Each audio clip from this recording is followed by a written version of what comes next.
श्रीगौरी वक्त्रपद्मार्का श्रीविघ्नेशा गजानना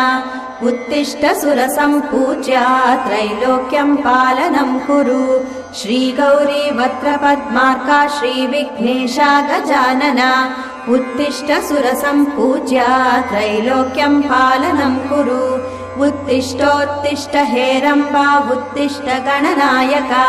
उत्तिष्ठ करुणापूर्णा भक्तानां भाग्यदायका उत्तिष्ठोत्तिष्ठ हेरम्बा उत्तिष्ठ गणनायका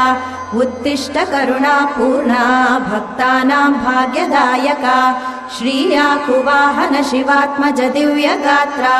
श्रीभिन्नदन्तधनुजान्तक सूक्ष्मनेत्रा सर्वार्ति दुःखशमना फणिराजसूत्रा देवा गणेश्वर विभो तव सुप्रभातम्।